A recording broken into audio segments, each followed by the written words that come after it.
Welcome to Brain Power with Dr. Echo, where each week we discuss how your family can boost brain health by addressing mind, body, emotional, and environmental health.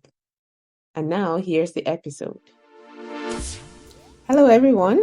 Hi, it's Dr. Echo, your happy brain pediatrician, here for another episode of Glow with Health with me, with Dr. Echo. So today we're going to talk about why is it so critical to have your child get an evaluation early? And when I say early, I mean in the first 5 years of life. So, moms and dads, I know it's the hardest thing in the world to have to go to see a doctor, and or even before you go see a doctor, to suspect that there might be something going on with your child that you didn't anticipate, you didn't imagine. You may see behaviors that are concerning. For example, you talk to your child, they may not respond like they should like a child of that typical age should. You find that they don't really make eye contact with you when you're talking to them. They may be delayed in their speech. And when I say delayed in speech, I mean if your child by the age of 2 isn't putting like one or two words together, that's something that you should bring up to your pediatrician when you go for a well visit. Um, Things like they may not want to play with other kids and they often like to play by themselves.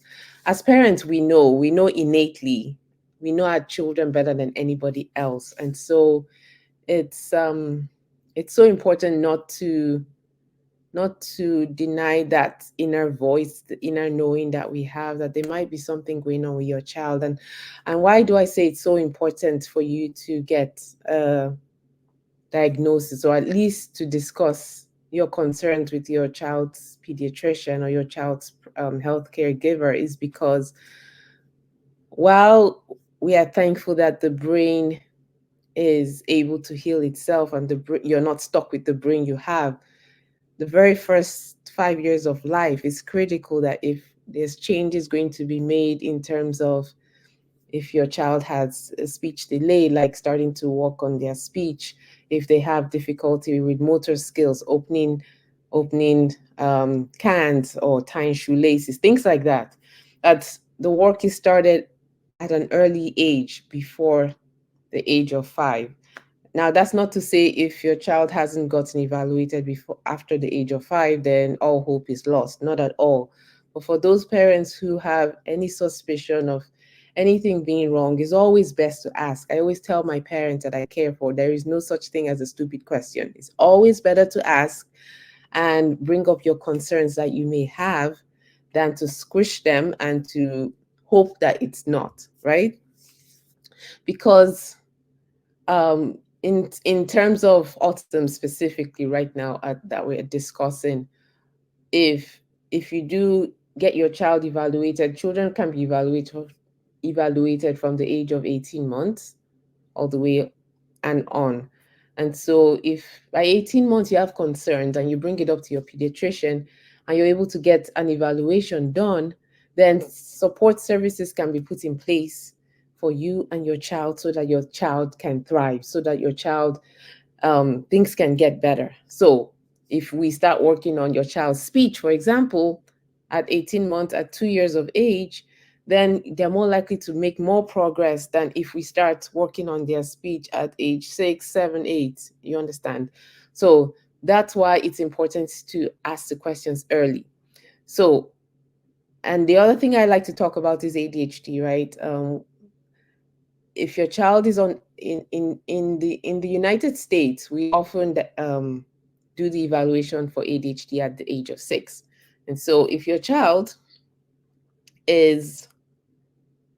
child is 4 years old and you're concerned about their behavior, about their hyperactivity, about they're running up and down and they can't seem to settle or focus on one thing at a time, then, and we know that you have to wait till age 6 to get an actual diagnosis, then in that case, it would be important for you to seek out a pediatrician who is in an integrative doctor, which means they're going to look at your child from the inside out, right? They're going to look at all of the things that are affecting your child's behavior, not just the behavior. So, for example, what do I mean?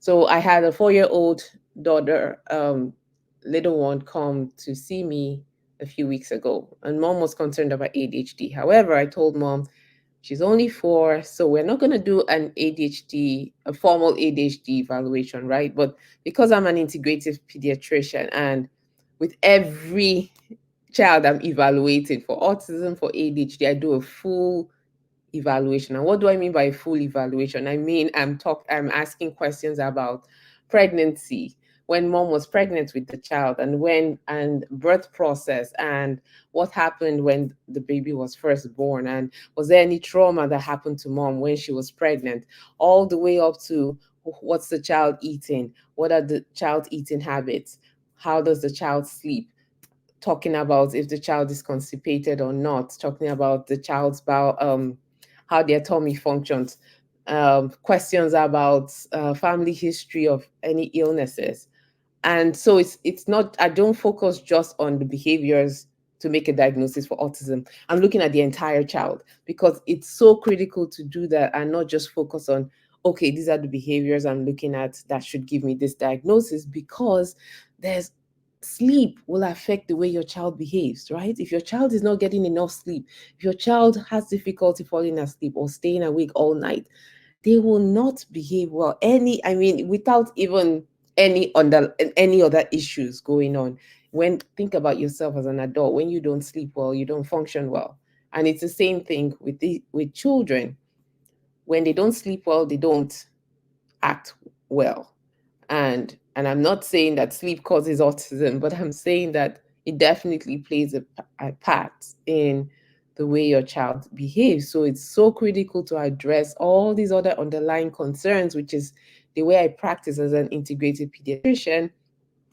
And that's what I do in an evaluation. So that way I'm done with the evaluation. I may have a diagnosis of autism, but then I've also uncovered critical areas that we can address. So while we may have a diagnosis of autism, we also have things that we can work on, like improving sleep, improving nutrition, improving um, if there's anemia going on, whatever whatever we find out, we can improve those things. And for sure, it does help your child live and be the best version of themselves. So we are addressing their overall health. So that's what Glow Pediatrics does. We address the overall health. And so back to this story about the 4-year-old, right? So mom comes in, I see the child, I ask all my questions, I'm observing the child as well, and I make recommendations to mom, and we start working on her sleep. It turns out the child doesn't sleep well at all. Like, it's hard for her to go to sleep. So of course, if she doesn't sleep well and goes to sleep at 5 a.m. in the morning and wakes up at 8 a.m. and then goes to school, she's not gonna she's not gonna be the best behaving child in the class. That's for sure. So we worked on that. We also worked on what she was eating. She was chronically constipated as well. And all of those things, research has shown all those things, all of those areas all impact the way the brain functions. And that's my angle. And that's the angle, because if we don't care for the physical health of the organ, the brain, nothing really else works well, right? Because all of these things, lack of sleep, not eating the right food, all of them impact the way the physical brain works. So if we address all of those things, then our brain will function better. And so that's the way I approach evaluations for children. That's the way I approach care for children, is let's look at all the factors we can to help this child's brain work better. And so I'm happy to say that after we decided to tackle sleep first, because it's a process, right? We don't want to overwhelm parents. And so we tackled sleep and made some changes in the way in what goes on in her sleep routine at night. We also added in um, some some things like magnesium to help her with her sleep, and A few weeks later, she's sleeping better, hyperactivity is contained, or it's improved rather. She's doing much better. And so now we can continue that and then address the next thing that she has on the list, which in her case is constipation. And so I just wanted to just come on here and really encourage parents. There is hope. The diagnosis of autism doesn't mean that's the end for your child. It doesn't at all mean that your child will never improve or your child will never um, be the best version of ourselves. Our job as parents and my job as a pediatrician is to walk beside you in this journey, partner with you so that you and your child, your entire family, can do well, can thrive.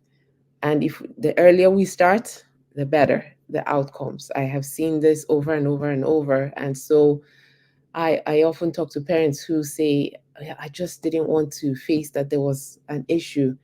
And I'm here to tell you, I hear you. It's hard to hear that about your child who a different you had different thoughts about them, I mean, before they were born. And but just to encourage you that every child has strengths.